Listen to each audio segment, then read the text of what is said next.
जैसा कि हमने कल बताया था कि नॉन यूनिफॉर्मली मैग्नेटाइज्ड असमान रूप से चुंबकित पदार्थ में चुंबकन क्षेत्र कैसे ज्ञात करेंगे, किस तरह से प्राप्त किया जाता है। हमने देखा था x दिशा में धारा हो गई -dy/dz/my। अब हम इसी प्रकार पदार्थ के चुंबकन तीव्रता का y अक्ष की दिशा में कोई घटक mz हो तथा z अक्ष की दिशा में परिवर्तन होता है, तो z दिशा में चुंबकन तीव्रता के परिवर्तन की दर d/dz/my है।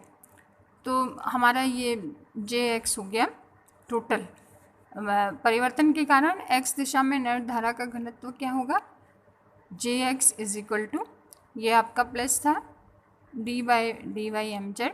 तो ये आपका कौन सा कंपोनेंट हो जाएगा, x। कल हमने किया था उसमें आया था jx प्लस दिशा में धारा हुई तो d/dy y दिशा में परिवर्तन हो रहा है और कंपोनेंट mz है। यहाँ पे z दिशा में परिवर्तन हो रहा है, कंपोनेंट my है। तो नेट धारा x अक्ष की दिशा में हो गई धारा घनत्व का x component del cross m।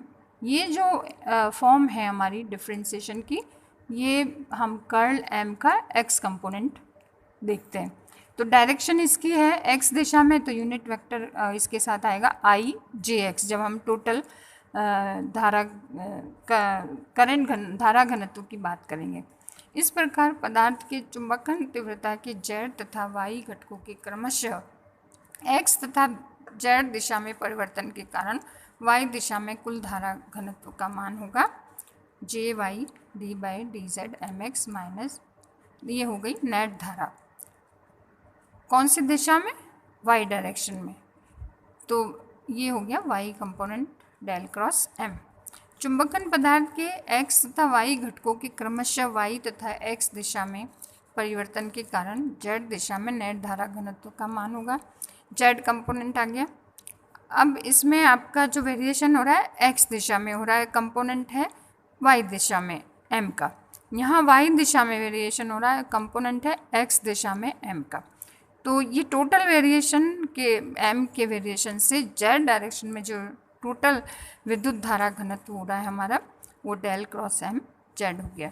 तो कुल चुंबकन धारा हमारी हो गई jm is equal to i jx plus j jy plus k। ये यूनिट वेक्टर है आपके, i दिशा में x दिशा में, y दिशा में, z दिशा में। तो jx jy jz के मान रखने पर jm हो जाएगा i डेल क्रॉस m, और इस सब को हम कलेक्टिवली लिख सकते हैं डेल क्रॉस m।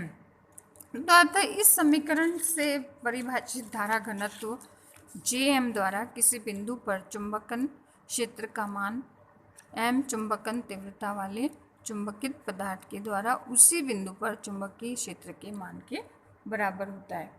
यह समीकरण असमान रूप से चुंबकीय पदार्थ के अंदर परमाणुओं के कारण उत्पन्न धाराओं के वितरण को भी प्रदर्शित करता है।